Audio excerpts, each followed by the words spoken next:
एक बार फिर से आप सभी का बहुत बहुत स्वागत है दैनिक छत्तीसगढ़ चैनल पर, जहां हम आपके लिए रोजाना छत्तीसगढ़ की प्रादेशिक समाचार लेकर आते हैं छत्तीसगढ़ की हर एक जिलों से। तो छत्तीसगढ़ की रोजाना महत्वपूर्ण खबरों को जानने के लिए इस चैनल को सब्सक्राइब करना बिल्कुल मत भूलेगा। छत्तीसगढ़ के राशन कार्डों से तकरीबन 30 लाख नाम ब्लॉक होने वाले हैं, क्योंकि इन्होंने अभी तक अपना KYC नहीं कराया हुआ है। 30 जून इसकी आखिरी तारीख रखी गई है।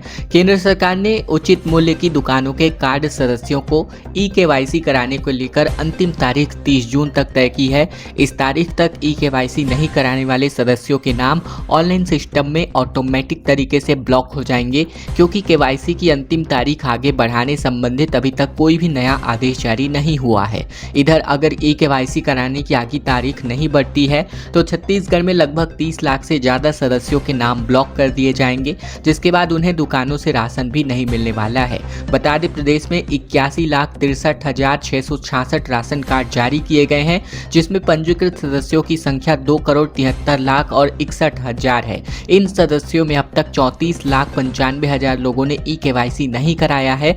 सरकार के आदेश के अंतर्गत पंजीकृत प्रत्येक कार्ड सदस्य को KYC कराना अनिवार्य है। KYC नहीं कराने वाले लोगों को अपात्र मान लिया जाएगा और उनका नाम ऑटोमेटिक तरीके से ब्लॉक कर दिया जाएगा। छत्तीसगढ़ के सरगुजा संभाग में भारी बारिश के आसार हैं, जहां मध्य छत्तीसगढ़ के भागों में 4 दिन बाद अब गतिविधियां बढ़ने वाली है। छत्तीसगढ़ में मानसून सक्रिय हो चुका है। गरज चमक और बारिश के साथ वज्रपात की गतिविधियों में बढ़ोतरी होने की संभावना है। बीते दिन प्रदेश के अधिकांश क्षेत्रों में हल्की से लेकर मध्यम स्तर की बारिश हुई। वहीं कुछ क्षेत्रों में गरज चमक के साथ वज्रपात और भारी बारिश की आशंका है। आने वाले 5 दिन तक ऐसे ही मौसम बने रहने की संभावना है। मौसम वैज्ञानिकों ने बताया है कि आने वाले 5 दिन तक प्रदेश के अधिकांश जगहों पर बारिश होने और सरगुजा संभाग में 1-2 स्थानों पर भारी बारिश होने की संभावना है। आने वाले 3 दिनों तक दक्षिण और मध्य छत्तीसगढ़ में बारिश की तीव्रता में कमी आने की संभावना है और उसके बाद एक बार फिर से बढ़ोतरी का दौर शुरू होगा। खबर रायपुर से, जहां एक फैक्ट्री में एक मजदूर जिंदा जल गया और बचने के लिए चीखता चिल्लाता नजर आया। रायपुर की फोम फैक्ट्री में भीषण आग लग गई, जहां 3 घंटे तक कारखाना धू धू करके जलता रहा। 16 वर्कर्स जान बचाने के लिए भाग निकले। बता दें, रायपुर की फोम फैक्ट्री में भीषण आग लगने की वजह से एक मजदूर की जिंदा जलने के कारण मौत हो गई। बताया जा रहा है कि इस हादसे के वक्त बचने के लिए मजदूर चीखता चिल्लाता रहा, लेकिन साथ ही मजदूर उसे बचा नहीं पाए। चाह कर भी मामला मंदिर हसौद थाना क्षेत्र के कुटेसर गांव का है। जानकारी के मुताबिक मृतक का नाम त्रिलोचन ध्रुव है। मजदूर धमतरी के मगरलोड का रहने वाला था। उसके साथ फैक्ट्री के अंदर 17 अन्य मजदूर काम कर रहे थे, जिन्होंने आग लगते ही फैक्ट्री के बाहर भाग करके अपनी जान बचाई। स्वास्थ्य विभाग में भर्ती की प्रक्रिया में लगातार खामियों का दौर जारी है और इसी कड़ी में एक और खामी देखने को मिल रही है। जो परीक्षा शाम 5 बजे ली जाने वाली थी, वो रात को 12:40 पर ली गई। छत्तीसगढ़ प्रदेश में स्वास्थ्य विभाग में राष्ट्रीय स्वास्थ्य मिशन के अंतर्गत निकाले गए विभिन्न पदों की भर्ती प्रक्रिया में खामियों के लिए बीते दिन शुक्रवार से शुरू हुई। विभाग द्वारा लिखित परीक्षा शाम 5 बजे आयोजित की जानी थी, लेकिन ये परीक्षा आयोजित होती है 12:40 को, वो भी रात में। लिखित परीक्षा के बाद इंटरव्यू हुए। परीक्षार्थियों के अनुसार भर्ती को लेकर जो पैटर्न अपनाया, उससे साफ है कि इसमें गड़बड़ी की जा रही है। उन्होंने भर्ती प्रक्रिया रद्द करके एक बार फिर से भर्ती कराने की मांग की है, अन्यथा इसको लेकर कोर्ट में जाएंगे। वहीं नोडल अधिकारी डॉक्टर सुनील सोनी ने कहा कि अभ्यर्थियों के आवेदनों की स्क्रूटनी, पात्र अपात्र सूची जारी करने, दावा आपत्तियों का निराकरण इत्यादि करने में समय लग गया। मल्लिकार्जुन खड़गे की सभा की तैयारी शुरू हो चुकी है। कांग्रेस ने जिलेवार कार्यक्रम प्रभारी नियुक्त कर दिए हैं। 7 जुलाई को रायपुर में किसान जवान और संविधान जनसभा आयोजित होने वाली है। छत्तीसगढ़ की राजधानी रायपुर में 7 जुलाई को होने जा रही किसान जवान और संविधान जनसभा को लेकर कांग्रेस ने तैयारियां तेज कर दी हैं। इन जनसभा में अखिल भारतीय कांग्रेस कमेटी के राष्ट्रीय अध्यक्ष और राज्यसभा के नेता प्रतिपक्ष मल्लिकार्जुन खड़गे शामिल होंगे। इस आयोजन को लेकर छत्तीसगढ़ प्रदेश कांग्रेस कमेटी के अध्यक्ष दीपक बैज ने प्रदेश के सभी जिलों के लिए जिलेवार कार्यक्रम प्रभारी नियुक्त कर दिया है। नियुक्त किए गए सभी पदाधिकारियों को निर्देशित किया गया है कि वे जल्द से जल्द अपने अपने प्रभार वाले जिलों का दौरा करके ब्लॉक, नगर और जिला कांग्रेस कमेटी समेत विभिन्न मोर्चा संगठनों, विभागों और प्रकोष्ठों के अधिकारियों के साथ बैठक करें और तमाम बातों को लेकर जानकारी साझा करें। आसमानी बिजली से बचाने वाला है बिजली ऐप, जहां 30 मिनट पहले ही लोगों को अलर्ट कर देगा और फटाफट इसको डाउनलोड आप कर लें। बता दें, जांजगीर चांपा जिले में आकाशीय बिजली की चपेट में आने की वजह से हर साल दर्जन भर से ज्यादा लोगों की असमय मौत हो जाती है और ऐसा ही कुछ मामला बीते कुछ दिनों में देखने को मिला। इसी कड़ी में मौसम विज्ञान विभाग ने वर्तमान में झमाझम बारिश के साथ आकाशीय बिजली को लेकर अलर्ट जारी किया है, मगर आकाशीय बिजली से दामिनी ऐप से बचा जा सकता है। ये ऐप आपको 4 घंटे पहले ही सचेत कर देगा और साथ ही जानकारी भी देगा कि आकाशीय बिजली कहां पर और कितनी मात्रा में गिरेगा। मानसून की पहली गर्जना के साथ ही जिले के आसमान में खतरे की आहट गूंजने लगी है। वज्रपात यानी कि बिजली गिरना अब केवल गांवों या फिर खेतों की बात नहीं रही, यह कहीं भी गिर सकता है और ये अच्छी बात है कि अब इस पर खतरे से बचाव संभव है। वहीं पर मोबाइल ऐप के माध्यम से एक क्लिक के माध्यम से भारत सरकार द्वारा विकसित किए गए दामिनी ऐप की वजह से लोगों को वज्रपात होने से पहले ही यह सतर्क होने की जानकारी देगा।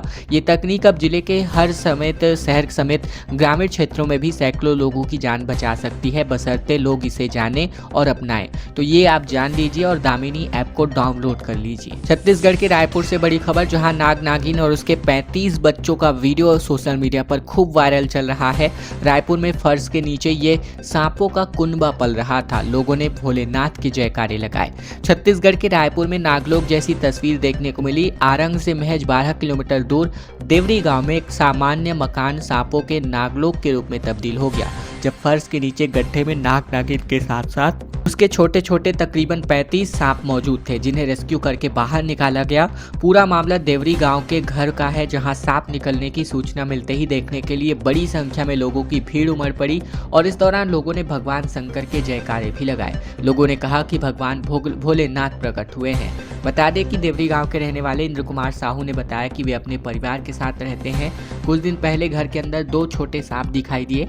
बारिश के मौसम के चलते उन्होंने इसे सामान्य घटना समझकर दोनों को बाहर छोड़ दिया और इसके बाद ये सिलसिला रोज रोज नजर आया, जिसके बाद ये मामला गंभीर होता नजर आया, जिसके बाद जाकर पता चला कि ये हालात है। 21वीं state level senior athletics championship का पहला दिन देखने को मिला, जहां दुर्ग जिला इस पर टॉप पर है। 6 गोल्ड समेत 9 मेडल अब तक दुर्ग ने जीत चुके हैं। रायपुर का खराब प्रदर्शन देखने को मिल रहा है, केवल 2 मेडल के साथ। बता दें, रायपुर के कोटा स्थित स्वामी विवेकानंद स्टेडियम में 2 दिनों तक चलने वाले 21वीं state level senior athletics championship का बीते दिन पहला दिन रहा। पहले दिन 10,000 मीटर दौड़, शॉट पुट, साथ ही long jump, 100 metre, 400 metre, hurdles, high jump और 1500 मीटर, साथ ही जेवलिन थ्रो, शॉट पुट और रिले रेस मिलाकर कुल मिलाकर 21 इवेंट्स हुए और इन मेल कैटेगरी में 15 और फीमेल कैटेगरी में 6 इवेंट हुए हैं। कुल मिलाकर 63 पदक दांव पर लगे। हालांकि कई इवेंट्स में 3rd पोजीशन का स्लॉट खाली रहा और ऐसे में कुल मिलाकर 34 पदक ही खिलाड़ी जीत पाए, जिसमें पुरुष खिलाड़ियों ने 22 पदक और महिला खिलाड़ियों ने 11 पदक हासिल किए हैं। महिलाओं ने कहा कि चर्च जाओगे तो पढ़ाई में होशियार बनोगे, बीमारी दूर होगी। रायपुर में स्कूल के बाहर बच्चों के धर्मांतरण की कोशिश यहां पर नजर आई। रायपुर के माधवराव सप्रे स्कूल के बाहर बच्चों के धर्मांतरण की कोशिश की गई। आरोप है कि 3 महिलाओं ने स्कूल के बाहर छुट्टी के बाद बच्चों को बरगलाने की कोशिश की। उन्होंने बच्चों से बातचीत करते हुए कहा कि चर्च जाओगे तो पढ़ाई में होशियार बनोगे, सभी बीमारियां दूर होंगी। इस दौरान बच्चों ने महिलाओं से बातचीत करने से मना किया तो महिलाओं ने हिंदू देवी देवताओं को अपमानित करना शुरू कर दिया। घटना की भनक लगते ही हिंदू संगठनों ने पुलिस को इसकी सूचना दी। पुलिस ने तीनों महिलाओं के खिलाफ FIR दर्ज कर गिरफ्तार कर लिया है। ये पूरा मामला कोतवाली थाना क्षेत्र का है। सबसे बड़े पंचायत खैरबार को जल्द ही राजस्व ग्राम का दर्जा मिलने वाला है। सरगुजा सांसद चिंतामणि महाराज ने चौपाल लगा करके लोगों की जन समस्याओं को सुना। अंबिकापुर शहर से लगे जिले के सबसे बड़े पंचायत खैरबार को राजस्व ग्राम का दर्जा नहीं मिला है। ये वन ग्राम घोषित है, राजस्व के नक्शे से गायब है। इस कारण यहाँ के हजारों लोग दशकों से अपनी समस्याओं से जूझ रहे हैं। बीते दिन सरगुजा सांसद चिंतामणि महाराज ने ग्राम पंचायत खैरबार में की समस्याओं को निराकरण करने के लिए जन चौपाल लगाई। और बता दें कि चिंतामणि महाराज ने ग्राम पंचायत खैरबार में ये जन चौपाल लगाई और जन समस्याओं को सुना। कलेक्टर ने लंबित प्रक्रिया को पूर्ण करा करके गजट नोटिफिकेशन जारी करने का आश्वासन प्रस्तुत किया है। छत्तीसगढ़ व्यापमं में मुद्रण और लेखन सामग्री विभाग में भर्ती निकाली गई है, जिसमें 5वीं पास युवा भी अपना आवेदन प्रस्तुत कर सकते हैं। बता दें कि छत्तीसगढ़ के व्यावसायिक परीक्षा मंडल रायपुर की ओर से मुद्रण और लेखन सामग्री विभाग में खाली पदों के भर्ती पर प्रक्रिया शुरू हो चुकी है, जिसके लिए ऑनलाइन आवेदन की प्रक्रिया शुरू हो गई है। परीक्षा के जरिए विभाग में dark room assistant, pasting boy, auxiliary, इसके अलावा इंकमैन या इंकर, जूनियर बाइंडर, हमाल, सफाई कर्मचारी, चौकीदार, भृत्य और हेल्पर यानी कुल मिलाकर तकरीबन 19 पदों पर ये भर्ती की जाएगी। अभ्यर्थी 25 जुलाई तक अपना आवेदन प्रस्तुत कर सकते हैं और 25 अगस्त को इसके लिए प्रवेश पत्र जारी कर दिया जाएगा। परीक्षा आगामी 31 अगस्त को रविवार को आयोजित होने वाली है। मैनपाट में भाजपा का 3 दिवसीय चिंतन शिविर आयोजित होने जा रहा है। जेपी नड्डा और अमित शाह इस कार्यक्रम में शिरकत करेंगे। सभी मंत्री, विधायक और सांसदों का प्रशिक्षण यहाँ पर होने जा रहा है। छत्तीसगढ़ की भाजपा 7 से लेकर 9 जुलाई तक मैनपाट में चिंतन शिविर आयोजित करने वाली है। 3 दिवसीय चिंतन शिविर के शुभारंभ पर भाजपा के राष्ट्रीय अध्यक्ष और जेपी नड्डा और समापन अवसर पर केंद्रीय गृह मंत्री अमित शाह शिरकत करेंगे। इस शिविर में छत्तीसगढ़ के सभी भाजपा सांसद, मुख्यमंत्री, मंत्री और विधायक सम्मिलित होंगे। इन प्रशिक्षण शिविर में भाजपा के राष्ट्रीय संघ संगठन महामंत्री विजय प्रकाश, क्षेत्रीय संगठन मंत्री अजय जामवाल, प्रदेश प्रभारी नितिन नवीन और भाजपा और आरएसएस के वरिष्ठ नेता पहुंचने वाले हैं। 3 दिवसीय चिंतन शिविर में कई सत्र आयोजित किए जाने हैं। छत्तीसगढ़ में 345 राजनीतिक दलों को सूची से हटाने की कार्यवाही शुरू हो चुकी है, क्योंकि ये पिछले 6 वर्षों में अभी तक मैदान में एक बार भी नहीं उतर चुके हैं। बता दें, मुख्य निर्वाचन आयुक्त ज्ञानेश कुमार की अध्यक्षता में निर्वाचन आयुक्त डॉक्टर सुखबीर सिंह संधू और डॉक्टर विवेक जोशी की उपस्थिति में भारत निर्वाचन आयोग ने 345 पंजीकृत अप्रमाणित राजनीतिक दलों को डी लिस्ट यानी कि सूची से हटाने की प्रक्रिया को शुरू कर दिया है। ये वे दल हैं जो वर्ष 2019 से पहले 6 वर्षों में एक बार भी निर्वाचन में भाग लेने में असफल रहे हैं, जिनके कार्यालय भौतिक रूप से कहीं पर भी स्थित नहीं कर पाए हैं। इन 345 पंजीकृत अप्रमाणित राजनीतिक दलों का संबंध देश भर के विभिन्न राज्यों और केंद्र शासित प्रदेशों से है। दुर्ग में 50 लाख रुपए की चोरी का खुलासा अंजाम दिया गया, जहां 332 ग्राम सोने के जेवर, 3.3 किलोग्राम चांदी और 9,76,000 कैश बरामद किए हैं। 5 आरोपियों की गिरफ्तारी भी हो चुकी है। छत्तीसगढ़ के दुर्ग जिले की खंडेलवाल कॉलोनी में 2 दिन पहले हुई बड़ी नकबजनी में वारदात में तकरीबन पुलिस ने अब इसको खुलासा कर दिया है। पुलिस ने इस मामले में 5 आरोपियों को गिरफ्तार करते हुए तकरीबन 50 लाख रुपए की चोरी के और तकरीबन बात करें बरामद सामान में 332 ग्राम सोने के जेवर, 3.3 किलोग्राम चांदी और 9,76,000 रुपए कैश शामिल हैं। एसपी विजय अग्रवाल ने प्रेस कॉन्फ्रेंस में बताया कि मुख्य आरोपी रंजीत डहरे और रोशन मार्कंडे ने घटना से पहले लगातार इलाके की रेकी की थी। वे ऐसे मकानों की तलाश करते थे जिसमें ताला लगा हो। 24 जून की रात महावीर कॉलोनी स्थित सर्राफा व्यापारी कांतिलाल कांकरिया के मकान को उन्होंने निशाना बनाया था। खबर बतौली से, जहां भारी बारिश की वजह से पुल के 3 फीट ऊपर पानी बह रहा है। आवागमन इस वजह से बाधित हो गया और हर साल यही स्थिति निर्मित होती है। छत्तीसगढ़ के सरगुजा में लगातार बारिश की वजह से नदी नाले उफान पर है। बतौली के महानदी में उफान के चलते नदी पारा मंगारी पुलिया पूरी तरीके से डूब गया, जिसके चलते आवागमन बाधित हो गया। नदी पारा मान नदी में उफान से राष्ट्रीय राजमार्ग 43 से तकरीबन 5 गांवों का संपर्क टूट गया, जिसकी वजह से लोग अन्य रास्ते से आवागमन करते नजर आए। बतौली के एकमात्र जीवनदायिनी मान नदी पूरे उफान पर है। क्षेत्र में पहले ही बरसात में लगातार मूसलाधार बारिश की वजह से ये मान नदी अपने पूरे सबाब पर है। एसडीएम समेत कुल 6 अधिकारियों की अब संपत्ति कुर्क की जा सकती है। भारतमाला प्रोजेक्ट घोटाला में उद्घोषणा जारी किया जा चुका है। स्पेशल कोर्ट ने कहा कि 29 जुलाई तक सभी आरोपियों को हाजिर किया जाए।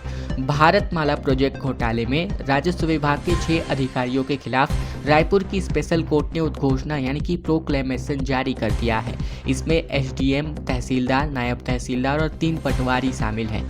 इन अधिकारियों पर रायपुर से विशाखापट्टनम तक 463 किलोमीटर की बनने वाली 4 लेन सड़क निर्माण कार्य में 43 करोड़ रुपए के घोटाले के आरोप हैं। कोर्ट ने कहा कहा कि सभी आरोपी खुद हाजिर हों, अगर तय तारीख तक पेश नहीं होते हैं तो सख्त कार्यवाही की जाएगी। कोर्ट ने जिन 6 अधिकारियों को नोटिस जारी किया है उनमें एसडीएम निर्भय कुमार साहू, तहसीलदार शशिकांत कुर्रे, नायब तहसीलदार लखीश्वर प्रसाद किरण, पटवारी जितेंद्र कुमार साहू, पटवारी बसंती घृतलहरे और पटवारी लेखराम देवांगन का नाम शामिल है। दिल्ली में भूपेश बघेल ने कहा कि भाजपा ओबीसी विरोधी है। बघेल ने कहा कि सुप्रीम कोर्ट की टिप्पणी इसका सबूत है। छत्तीसगढ़ में भी बिल पेंडिंग है। रिजर्वेशन पर एमपी और छत्तीसगढ़ में आंदोलन करेंगे। मध्य प्रदेश में ओबीसी आरक्षण पर सुप्रीम कोर्ट की टिप्पणी के बाद अब कांग्रेस हमलावर है। दिल्ली के इंदिरा भवन में प्रेस कॉन्फ्रेंस में एआईसीसी महासचिव और पूर्व सीएम भूपेश बघेल ने कहा कि भाजपा ओबीसी विरोधी है। छत्तीसगढ़ में राजभवन में आज भी आरक्षण बिल पेंडिंग है। भूपेश बघेल ने कहा कि तत्कालीन राज्यपाल अनुसुईया उइके ने सार्वजनिक और व्यक्तिगत रूप से कहा था कि आप बिल पारित करिए, मैं एक दिन भी बिल को नहीं रोकूंगी। बिल को 3 साल से पेंडिंग है। भाजपा ने अपने 2 से 3 मित्रों के हिसाब से फैसला लेती है।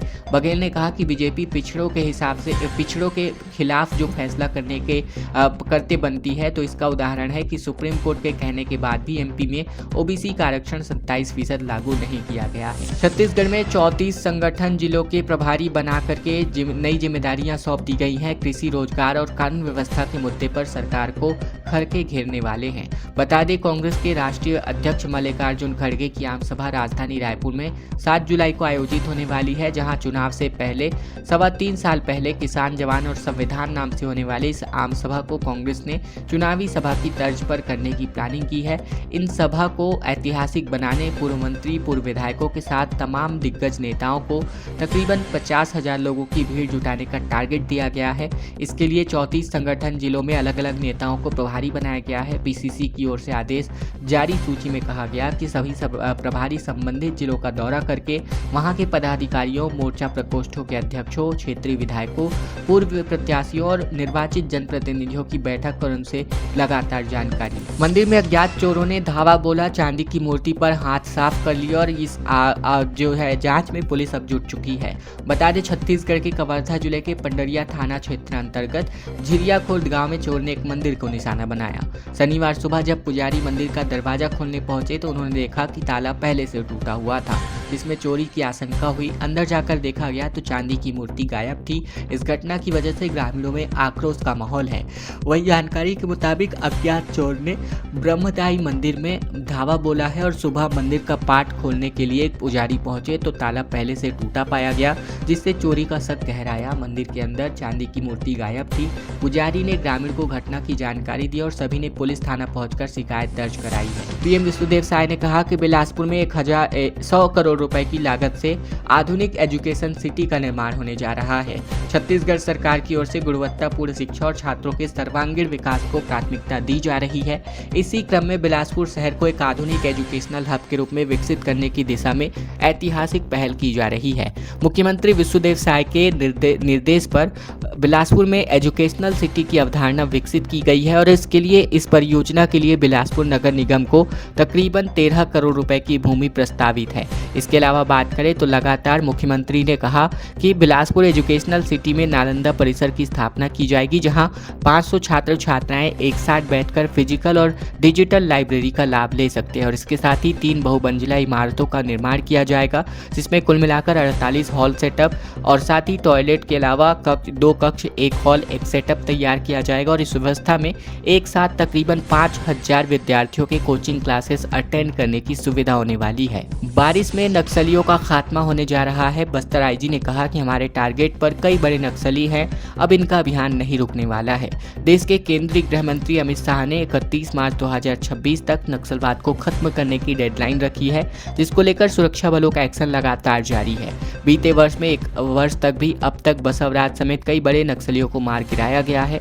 शनिवार को भी बस्तर के आईजी सुंदराजन पी ने बताया कि बारिश के समय सुरक्षा बल कैंपों में वापस आ जाते थे और नक्सल ऑपरेशन रुक जाता था, लेकिन इस बार बरसात के मौसम में भी नक्सल ऑपरेशन जारी रहेगा और 2026 तक किसी भी सूरत में नक्सलियों के खात्मे की पूरी प्लानिंग की गई है। खबरों का सिलसिला बस यही तक का था। वीडियो को एक छोटा सा लाइक कर दीजिएगा, चैनल को सब्सक्राइब कर लीजिएगा अगर आपने अभी तक इस चैनल को सब्सक्राइब नहीं किया है। इसके अलावा वीडियो को एक छोटा सा लाइक कर दीजिएगा, शेयर कर दीजिएगा अपने दोस्तों और रिश्तेदारों तक, ताकि उन तक भी महत्वपूर्ण जानकारी पहुंचाई जा सके। अगले वीडियो में फिर आपसे होगी मुलाकात, तब तक के लिए धन्यवाद, नमस्कार और जय जोहार।